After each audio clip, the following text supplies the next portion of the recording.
I've married my childhood sweetheart 38 times. Each time, my former fiancé Jonas would come to disrupt the wedding scene. He would tear off my veil with a sinister expression and rough movements. Natalie, how dare you marry another man without my permission? Regardless of my cries and pleas, he would take me back and keep me under house arrest, subjecting me to wanton humiliation. I've resisted, struggled, called the police, and tried every means to escape. But each time, I would be caught by Jonas. He threatened me with the lives and fortunes of my childhood sweetheart's entire family and my career prospects, forcing me to compromise again and again. But when I truly compromised and stayed by his side obediently, he would complain that I was rigid and lifeless. I've been reborn 37 times, and each life ended badly. When I was reborn for the 38th time, I didn't want to endure it anymore. Since every choice seemed to be wrong, then I choose for Jonas to die. Hello, everyone. Welcome to my channel. Subscribe us to read wonderful novels every day. Now the story begins. I opened my eyes again and saw the gentle and affectionate face of my childhood sweetheart, Carl. He choked up and said, "Natalie, I've finally married you." But there was no ripple in my heart. This was the 38th time I had been reborn, including the original life. I had married Carl 39 times. Each time, the wedding had never been completed smoothly. "Natalie." Sure enough, the next second, Jonas's furious voice sounded. I turned my head and saw that he had already appeared at the end of the red carpet, staring at me with a gloomy expression. Carl immediately stood in front of me protectively. "Don't be afraid," he said firmly. "Today is our wedding. I won't let anyone ruin this wonderful day. It's useless. The Anderson family is a business tycoon with great power and influence. So even though Carl and I kept the news of our marriage a closely guarded secret, and even set the wedding location on the back mountain of a distant relative of Carl's hometown, he could still find out and come in time to stop it. And Carl and I, one is a helpless orphan, and the other is a diligent student from a small town with an ordinary family background. Against Jonas, the only son of the Anderson family, we are simply like a mayfly trying to shake a tree, or a mantis trying to block a cart. Carl had already told his relatives in advance that as soon as Jonas appeared, some people would immediately hold hoes and machetes, intending to intimidate them. But obviously, they were no match for these well-trained professional bodyguards. Jonas didn't even need to tell them to take action. He scattered large amounts of red banknotes, and those villagers immediately bent down to pick them up. Escorted by the bodyguards, Jonas came to me unobstructed. Carl was held back by the bodyguards and shouted heartbreakingly, "Jonas, you're not allowed to touch her." Jonas ignored him and just sneered at me. "Natalie, you've really got some nerve." He tore off my veil and corsage in one go. The tyranny in his handsome eyebrows and eyes couldn't be suppressed. "How dare you marry another man without my permission?" Omga. Checking in at the famous scene, Jonas is so handsome. I think the female lead, baby, should stop struggling and just submit to our Jonas. Yeah, he's already realized his mistake. He loves you so much. Just go back with him obediently. My pupils trembled. I was shocked when I saw these flashy bullet comments, which hadn't appeared in the previous 37 times. "Natalie, are you even listening to me?" Seeing that I didn't react much, Jonas became even angrier. He grabbed my wrist and pulled me, wanting to take me away. "Come with me. Didn't you always want to marry me? We'll go back and get married. Stop being stubborn. Love me obediently like you used to, and I'll spare Carl." Why hasn't the female lead, baby, said anything? Is she stunned by Jonas's domineering handsomeness? How could that be? She must be thinking about running away in her heart. This drama is about forced love. She won't be so obedient. This guy is really despicable. When the female lead was chasing after him, he was extremely annoyed by her. Now that the female lead doesn't love him anymore, he's clinging to her. The haters in the front. Get out. Make it clear that it was the female lead's mother who first tried to reap benefits in return for saving Jonas, which led to this marriage contract for the female lead. Jonas really didn't like the female lead in the early days. Is he supposed to sacrifice his whole life just because he was saved by her mother? I couldn't agree more. And the female lead's mother was also very scheming. She wouldn't have jumped into the water to save Jonas if she didn't think the Anderson family was rich. So Jonas is pitiful. The female lead was really submissive in the early days and wasn't likable. It's normal for him to dislike her. I thought I had already become numb after experiencing the chaotic lives of the previous 37 times. But when I saw someone say that my mother was scheming, I couldn't help but feel angry. If it wasn't for saving Jonas, my mother wouldn't have died at all. She had already escaped from my abusive father with me, found a good job, and our lives were about to get better. She was such a good swimmer. Just because the drowning Jonas desperately pushed her underwater, she exhausted her strength. After sending Jonas to the shore, she sank. She didn't even leave me a last word. How could she try to reap benefits in return? Okay. Stop arguing. Get in the car. Get in the car. The famous scene of having sex in the car is starting. I was stuffed into the car by Jonas. The car door closed, blocking out Carl's hoarse shouts. Jonas leaned over and pressed on me, his eyes deep.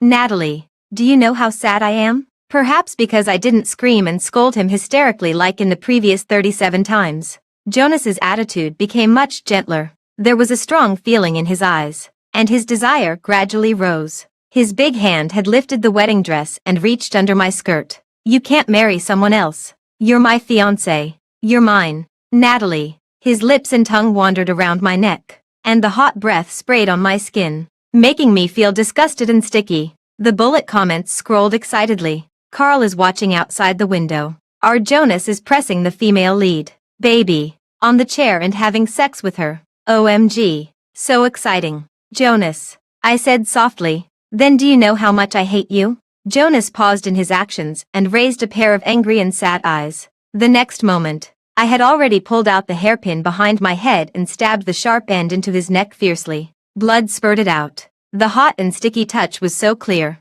Jonas's incredulous and terrified expression was still in front of me. In a blink of an eye, I was back at the wedding scene. The blue sky, white clouds, and green grass. The groom Carl was smiling and looking at me at the end of the red carpet. The bullet comments scrolled wildly. Damn. Did you all see that just now? Am I not seeing things? I saw it. The female lead killed Jonas. She stabbed him to death. Goodness gracious. Isn't the drama I'm watching about the male lead chasing the female lead and making up for his mistakes in love? Isn't it about her chasing and him running away, and her having no way to escape? How did it turn into a horror scene in the blink of an eye? I remember the original plot wasn't like this. Shouldn't it be the famous scene of the male and female leads having sex in the car? Why did the female lead kill the male lead? Mom. It's so eerie. I don't want to watch anymore. I want to go home. The male lead who forces women should die. The female lead stabbed him well. Stabbed him brilliantly. I'm so satisfied. Don't be too happy. Those upstairs. Where is the exit button for this video, Omga? This time, the rebirth point was a little earlier than before. Natalie, I've finally married you. Natalie. But it was only a little earlier. I looked indifferently at Jonas at the end of the red carpet. The female lead's eyes are so scary. She won't try to kill Jonas again, will she? No. Jonas loves you very much. Wouldn't it be nice to go back with him and live the life of a wealthy lady in a wealthy family? Why does she have to kill someone? The female lead is so despicable. Why does she treat the male lead like this? It was clearly her and her mother who first tried to reap benefits in return. She provoked the male lead first. Now that the male lead has fallen in love with her, she puts on this bad face. Is she looking for trouble? That's right. The male lead's biggest mistake is that he's been too good-tempered and kind these years, spoiling her into what she is now. Is Jonas too good-tempered and kind? Then what about the torture I've endured all these years? Is it the retribution from heaven after my mother saved this scumbag? Either we all had hallucinations just now, or this drama suddenly went crazy. The plot will definitely be normal next. That's right. It must be like this. Don't be afraid. Carl stood in front of me just like the previous 39 times.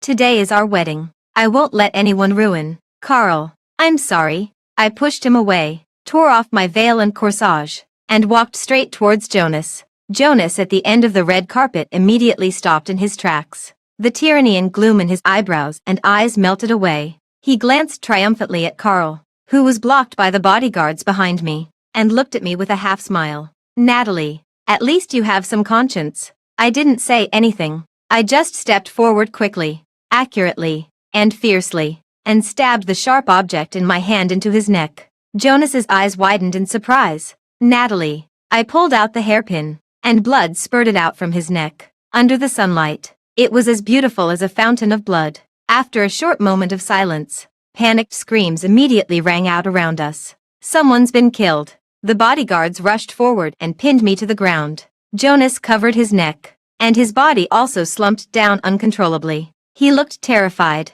incredulous, dazed, and at a loss, as if he didn't understand how things could have turned out like this. I had clearly walked towards him on my own initiative. I had clearly loved him so much. How could I kill him? In his terrified and dazed gaze, I saw myself with blood on my face, and my smile was more carefree than ever before. The female lead killed the male lead again. She's still smiling. My goodness. How can she smile? Omga. My Jonas. How dare the female lead? How dare she? Where the hell is the exit button, Omga? I really don't want to watch anymore. Double kill. Congratulations to the female lead for achieving a double kill. The last bullet comment caught my attention. However, before I could take a closer look, Jonas on the other side died with unwillingness and resentment. When I opened my eyes again, he had changed his clothes and was alive again. Natalie, I'll give you one more chance. Kneel down and clean Han Ying's shoes. He leaned lazily on the leather sofa in the bar booth, hugging a woman in a red dress, with a haughty and indifferent expression. If you do it, I'll still recognize you as my fiancé. If you don't, get out of the Anderson family, Brother Jonas. This isn't very nice, is it? After all, Sister Natalie has a marriage contract with you. The woman in the red dress, Martina, Jonas's childhood friend, was pretending to be reluctant and persuading him. What marriage contract? If I recognize it, she is my fiancé. If I don't, Jonas sneered. In his peach blossom eyes, which should have been gentle and amorous,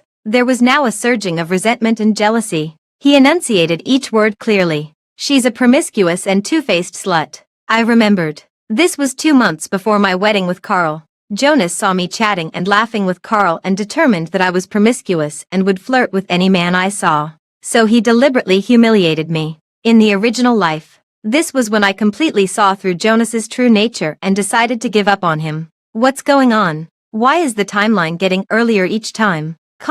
Although I'm a fan of the male and female leads as a couple, I have to say that the male lead is really despicable at this time. Just because he saw the female lead talking to her childhood sweetheart for a while, he insulted the female lead like this. The dog male lead has had dozens of bed partners. The male lead is a wealthy young master. It would be strange if a 25-year-old man was still a virgin. Right. What about the female lead? Does the female lead have to wait for the male lead with her virginity intact? It's precisely because of the male lead's scumminess and despicableness in the early stage that it can better set off how satisfying it is when he becomes a dog for the female lead in the later stage. I just like this kind of plot. I like it. I enjoy it. And I want more. Where's the satisfaction? I only see the female lead's pain and struggle. The dog male lead really deserves to die. I support the female lead in killing him for the 3rd time. What? You don't want to? Jonas looked at me and smiled, but his eyes had no warmth. Do you want to be a housewife for your little childhood sweetheart? Natalie, are you really that unable to live without a man? Suddenly, he got angry, stood up straight, and grabbed my neck, gnashing his teeth and saying, "Do you still remember that you're my Jonas's fiancé?" I had difficulty breathing, but I still couldn't help laughing. Jonas, do you know that you're the most despicable person I've ever met in my life? Jonas raised his eyebrows in surprise and said in disbelief, "What did you say?" I said. I picked up the fruit knife on the fruit plate and stabbed it fiercely into Jonas's abdomen, then pulled it out and stabbed it in again. I said, "You're a scumbag. A scumbag. Have you ever regarded me as your fiancé? Do you still remember that my mother died to save you?" Jonas covered his wound and staggered back onto the sofa. His childhood friend, his close friends, and the hostesses in the bar all let out a scream and scattered like birds and beasts. Jonas looked in pain, but there was still residual anger on his face. It was clearly you and your mother trying to reap benefits in return. Don't say that to me. I pounced on him and stabbed him again with the knife, then held the handle and stirred it vigorously. The marriage contract between you and me was insistently set by your parents. My mother died saving you. I was only 7 years old at that time. Could a 7-year-old child coerce your Anderson family into setting a marriage contract between me and you? Moreover, don't you know exactly what kind of life I've led all these years? What kind of your fiancé am I? I'm clearly a dog that your Anderson family raised for you. In Jonas's wide eyes filled with fear, I saw myself with blood all over my face and a crazy expression.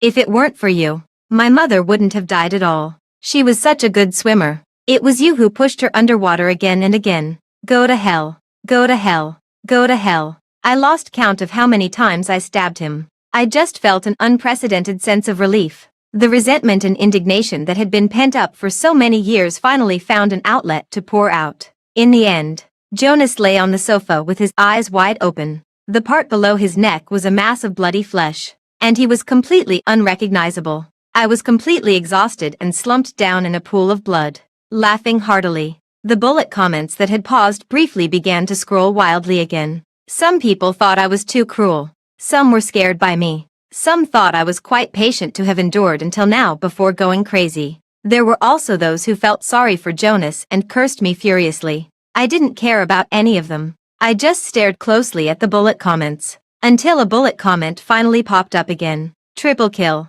Congratulations to the female lead for achieving a triple kill. I didn't close my eyes and watched as the scene in front of me twisted and changed, instantly turning into the grand hall of the Anderson family's villa. The guests were dressed elegantly. There were a great many of them, and the music was melodious. This was 3 years ago. It was the 50th birthday party of Jonas's mother. Before I could recover from the satisfaction of killing Jonas with my own hands, the 22-year-old Jonas suddenly rushed out and pulled me away. He walked so fast and urgently that I couldn't keep up and instinctively struggled. Jonas suddenly turned around with a pair of bloodshot eyes. Natalie, is this what you want? Do you even know what shame is? His words were confusing, but I understood. He had been drugged. It was the sworn enemy of the Anderson family who had sneaked in and given him an aphrodisiac. They intended to create a scandal to humiliate the Anderson family. As a result, Jonas mistakenly thought that I was the one who drugged him and took me to the room and raped me,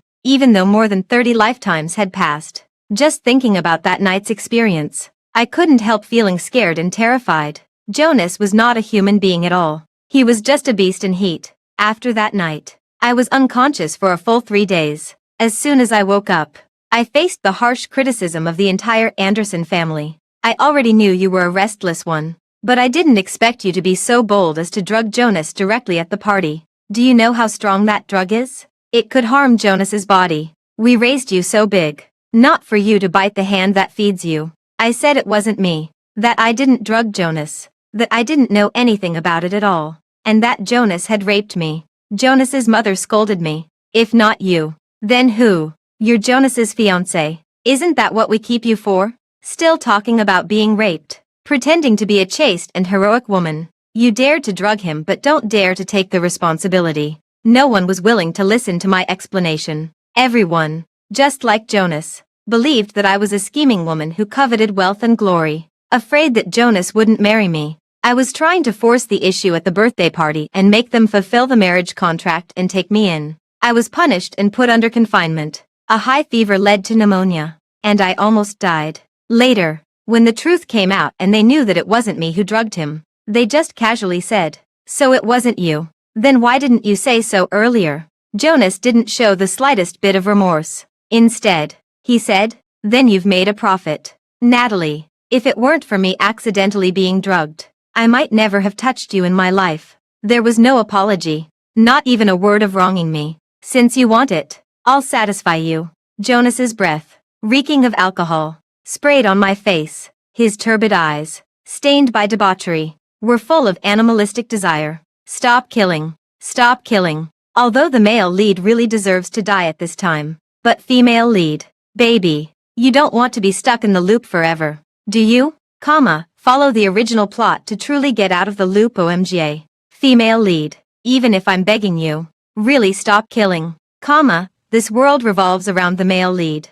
The female lead will only gain happiness if she obediently follows the original plot. Why doesn't she understand? Happiness. Since my mother drowned while saving Jonas, I've no longer had the ability to feel true happiness. Jonas is the source of my pain in this life. As long as he's alive, I'll never be able to be truly happy. Moreover, Haven't I followed the original plot before? Whether I'm gentle and submissive or fiercely resistant, as long as Jonas is around, I always end up with a bad outcome. I remember this plot is also very sad. The female lead fainted for 3 days for the first time and was wrongly accused of drugging someone. She was put under confinement, had a high fever that led to pneumonia, and almost died.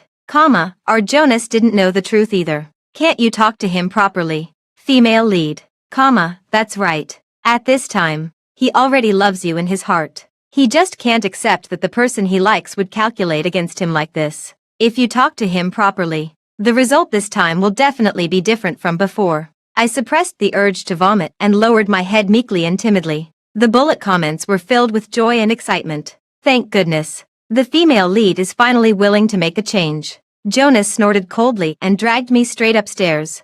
I casually picked up a dinner knife from the dining table and hid it close to my skin in the sleeve of my dress. Wait, what? Did I see it wrong? As soon as we entered the room, Jonas threw me onto the bed and then pounced on me eagerly. Natalie, how can you be so lustful at such a young age? You're so afraid that I won't marry you that you even resorted to drugging me to tie yourself to me. Is this your love for me? Natalie. Fine. I'll grant your wish. The dinner knife pierced through the fabric of his suit and stabbed into his lower body silently. Perhaps the pain comes more slowly to someone who has been drugged with a strong aphrodisiac. It wasn't until the blood from my second stab splattered on my face that Jonas realized it was his own blood. Not the blush on my face. The pain came crashing down, and he involuntarily arched his body, like a shrimp with its vein removed. Natalie, are you crazy? The bullet comments were equally in a state of collapse. Didn't you say you would talk properly? Why are you stabbing him again? Talk properly. Why should I talk properly to a beast? He doesn't understand human language anyway, and it would just be a waste of my breath. But I was still in a good mood to answer Jonas's words. I'm not crazy. I'm just fighting back against a rapist who has lost his humanity. Jonas twitched in pain and curled up. His whole face turned red as if congested. There was anger, resentment in his eyes, and more of a confused look. A rapist. After understanding the meaning of the word, he became angry. Natalie, get it straight. It was clearly you who drugged me. No, if I really drugged you, it would only be rat poison, not an aphrodisiac. Even in such intense pain, Jonas's expression was briefly blank. He really couldn't understand my deep-seated hatred for him. The Anderson family had been kind to me. I had been his fiancée since I was a child. Whether I truly loved him or loved the wealth and power of the Anderson family, it was always my own choice. How could I hate him so much that I wanted to kill him? Natalie. No, you're not Natalie. He dragged his body, which was almost fainting from the pain, off the bed and crawled towards the door. Somebody. Help. But just like in the original life, when I was tortured under Jonas and desperately called for help but got no response. This time Jonas's cry for help also went unanswered. I nimbly jumped off the bed and locked the door from the inside. Jonas, why do you think it was me who gave you the aphrodisiac? I had wanted the answer to this question for too long. All these years in the Anderson family. Nominally, I'm your fiancé. But in reality, I'm just a personal nanny that your parents raised for you. Right. No. A nanny has human rights, a salary, and holidays. I'm different. I squatted down and slapped his face with the bloody dinner knife one by one. I not only have to be at your beck and call, but I also have to endure all kinds of humiliation from you and your cronies. Deliberately pushing me into the water, ordering me to go halfway across the city to buy mung bean cakes and then not eating them. Asking me to cook chicken soup for your beloved childhood friend. That's okay. Deleting the contract. Causing me to mess up the company project and be in debt of millions. Snatching away the guaranteed admission quota that I finally got. Making me take the blame for your cheating crony. And getting me a major demerit. One by one. Jonas, do you know how long I've remembered these things and how long I've hated you? Although I was a fan of the male and female leads. Well, I can't be a fan anymore now. I support the female lead in killing this scumbag. Jonas is a bit naughty. But the female lead has really lived a wealthy life in the Anderson family all these years. And Jonas didn't like the female lead before. With his status, what kind of woman couldn't he find? He was tied to a rustic girl from the countryside since he was a child. He was also very frustrated. Okay. Jonas covered his wound and gasped painfully. I admit that I really did these things wrong. But Natalie, You also have to understand me. Having a fiancé out of the blue, I wasn't exactly happy about it either. I slashed his face with a knife. Did I force your parents to set this marriage contract for us? Jonas, have you forgotten that I was only 7 years old when my mother drowned saving you? The tip of the knife approached Jonas's eyes, and only then did fear spread in his eyes. It was your parents who set the marriage contract between me and you for the sake of a good reputation for the company. You didn't even ask about my true wishes at all. I don't want a damn fiancé at all. I scratched his face fiercely. I want my mother. I want my living mother. Jonas, give me back my mother. No, the tip of the knife stabbed deeply into his eye socket, and I heard a scream that was extremely satisfying. The female lead is so cruel. But why do I feel kind of excited? My Jonas. Don't struggle. Those upstairs. Anyway, we can't exit. Otherwise, let's look at it from the female lead's perspective again. Just treat it as a revenge novel that makes people feel great. I didn't let Jonas die so easily as in the previous 3 times. Even if his eyes were blind, he still had his hands. Even if his hands were broken, he still had his feet. The blood flowed out bit by bit. He was in so much pain that he was too weak to scream. When the dinner knife finally stabbed into his neck, I even saw a look of relief on his face. Quadra-kill. Congratulations to the female lead for achieving a quadra-kill. This time, it was 7 years ago. Jonas and I were 18 years old and in our senior year of high school. Am I going to search your school bag myself? Or are you going to hand over that necklace voluntarily? The 18-year-old Jonas had a youthful look in his eyebrows and eyes, but that annoying look of contempt and arrogance seemed to be innate, firmly taking up residence between his eyebrows. What's going on now? I know. It's the supporting female character Martina who suspects that the female lead stole her necklace and is here to demand an explanation. The male lead knows that Martina doesn't like the female lead. To please her, he directly bought an identical necklace and put it in the female lead's school bag. What? What does that mean? Deliberately torturing the female lead. Right. Did those upstairs just find out? This drama tortures the female lead from beginning to end. But now our female lead has risen up and can knock down the male lead and the supporting female character in no time. I ignored the unruly Jonas. I looked around and, as expected, saw the looks of either disdain or contempt from everyone. What a pity. This was the classroom, and there were no convenient weapons at hand. I wonder if a ballpoint pen can pierce through Jonas's neck. Just as I was worried, I reached into my school bag and was immediately overjoyed. How could I forget? In high school, I had a serious self-destructive tendency and often carried a small knife with me. Jonas. I smiled at him. Can you come over here? I'll give you the necklace. Jonas was taken aback, and his sword-like eyebrows furrowed even deeper. But he still came over and said impatiently, "What trick are you playing this time?" I pulled out the small knife and slashed at his neck with force. Jonas didn't have any guard against me. A little follower who had always followed him meekly since childhood.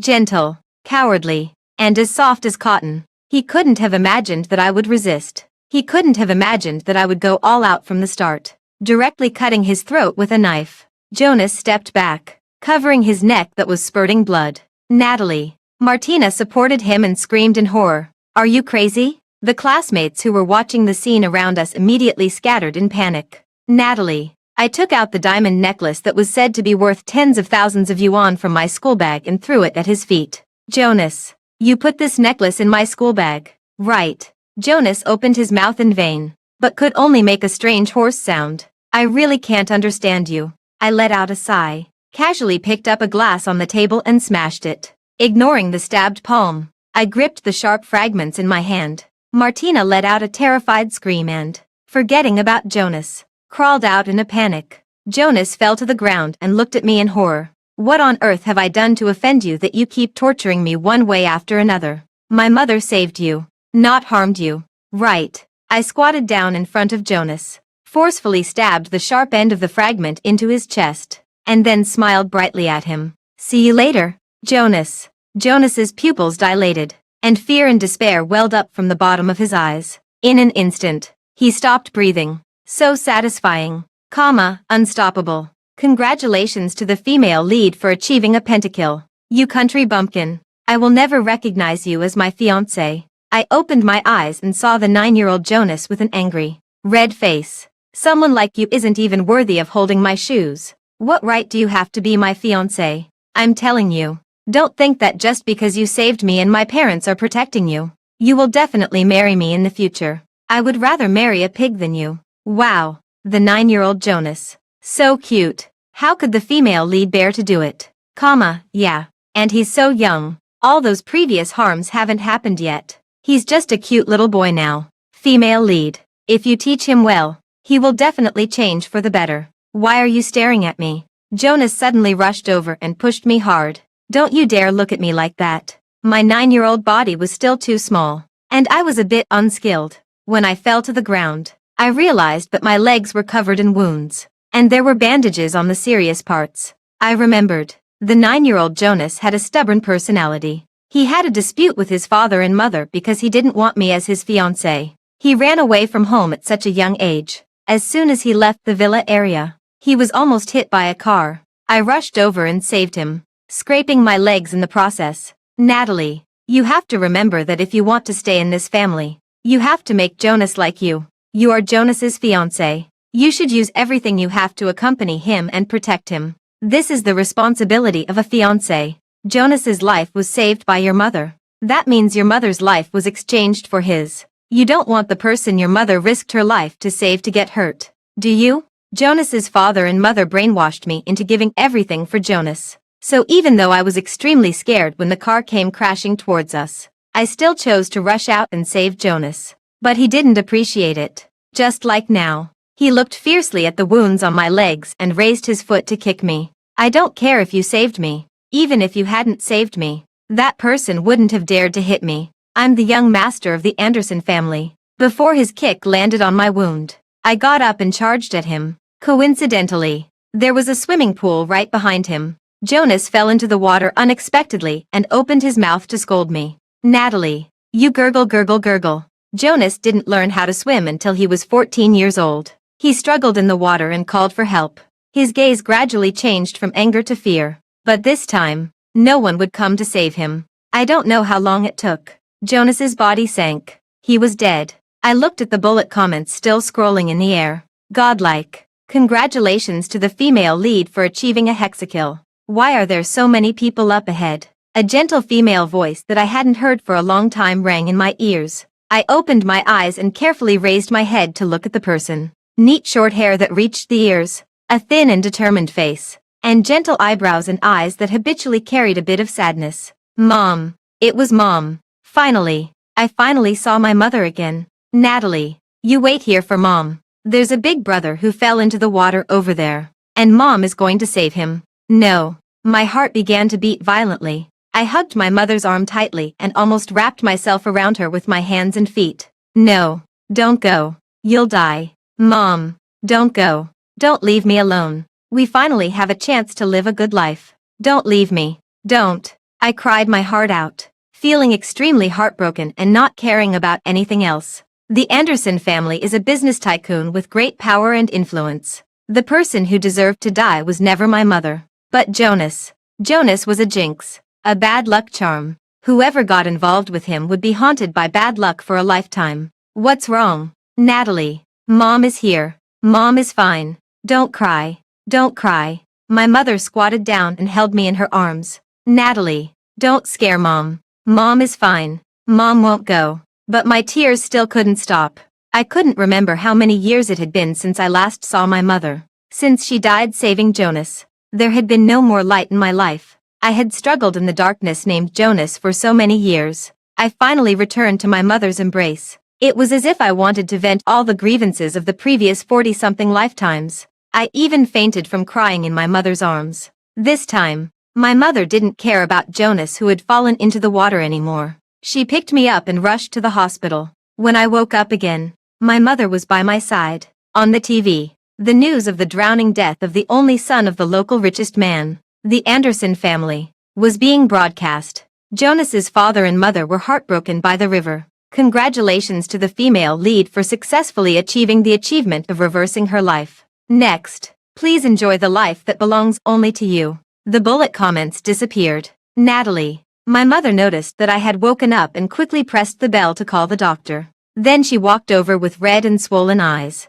How do you feel? I held her hand, smelled the unique smell of my mother on her body, and felt the warmth coming from her. My heart was more at peace than ever before. I feel extremely good. I hugged her neck, as if holding a precious treasure that I had lost and found again. Mom, I love you so much.